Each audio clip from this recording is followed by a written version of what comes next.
Hey world, welcome back to Narcissist Exposure 369. I'm your host, Welsh Queen 69. Now, I wanted to dive in on some notes on this test number 4. Now, what you're perceiving is what you think you see as confidence, when really you're seeing someone scan you. They're taking in all the information, your body language, how you stand, how confident you are, your friends around you, etc., etc. They're assessing the scenario, the situation, whether or not you're approachable, whether or not you have met with eye contact and you're okay with it. Have you held it for a little while so you've got a little bit of confidence, and vice versa? Are you gushing, blushing? They're reading all this. They know emotions. They've been reading them their entire lives. The thing that they cannot do is, even though they know what they're doing, they know they're hurting you. They know that. And if it's a dark triad, then they're enjoying it. Especially if it's a dark triad personality, even though it should be a quad dark personality, because there's a paranoia in there, and they should add paranoia in with the rest of it, with the Machiavellianism, the psychopathy, the rest of it. But anyway, the fact of that they already know that they're doing, and they're assessing the situation and whether or not how or if they're going to approach you and how they would approach you, etc. That's what you're dealing with. It's essentially a body language, facial, emotional scan. That's what it is.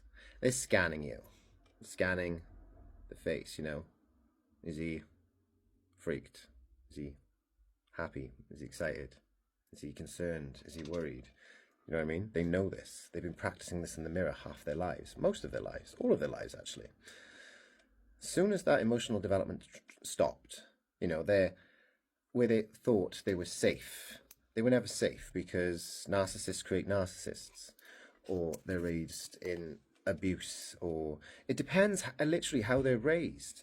The type of parents that would dress you up and show you off and made sure you'd act in a certain way. That's a manipulation and control. So that's what they will perceive as love. So that's why they do it to others. You got to think about this. Take this into account with it.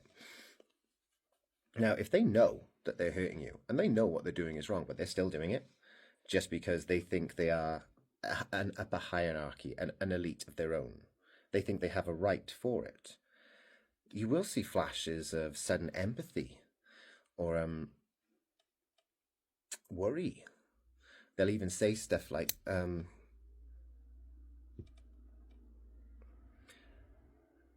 me see if I can remember this now.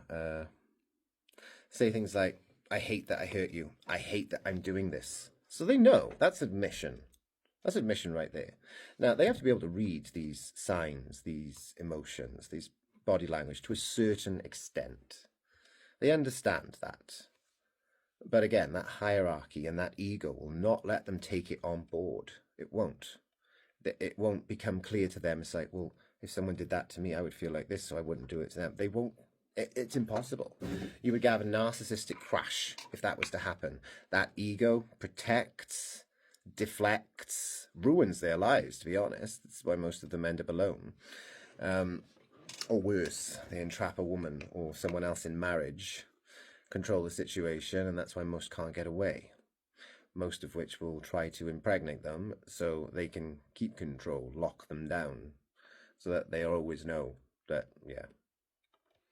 where you are and how to get you back. And they've got the kids then as a win to get around you. I've seen this play out. Again, you want any more information on this, I recommend Dr. Romani on YouTube. She is fantastic, honestly. Listen to the words and the way she describes these behaviors, these mannerisms. They are insane. And no, I'm not affiliated or anything like that to do with her. I just find her extremely intelligent and fascinating, and she would be an amazing teacher to learn from. So, but again, these dynamics, this is a test for your boundaries. They're seeing how much you can take, how much you're willing. Are you submissive? Are you willing to let this random guy come over and stand over you and dominate you and control you? Because that's what it is. It's a dominating dynamic tactic. That's what it is. They've already assessed you. They've already read you. They already find something appealing about you that they want, that they need. Even though half the time they don't know what that is. It could be your confidence, how you shine, how you laugh, how you're able to be with other people. And they'll think, that's amazing, I want that. And they will try and take it. The problem is, though, while they're trying to study you, copy you, whatever, make your personality bits a part of their own so they can blend more within the, let's just say, their life. They can blend.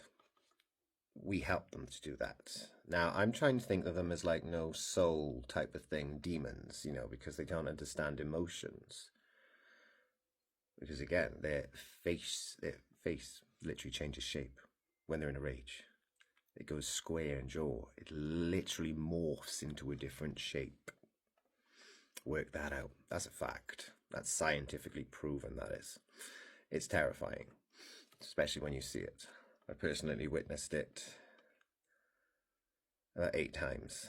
And that's not just from one, that's from about 4 or 5 people. But that rage is so easy to trigger. That you've got to think now, this is a child that has no emotional regulation. They can't calm themselves down. They can't self-soothe. They can't do it. It's impossible. This is why they search for outside validation, outside love. I mean, you know, to be worshipped. This is just the dynamic that they need to be in to feed their ego. That's why most of them will be absolutely lazy when it comes to intimacy.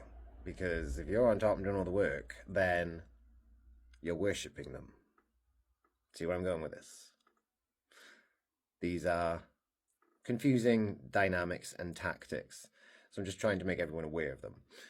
But either way, thanks for listening, and I will be back soon with more tests.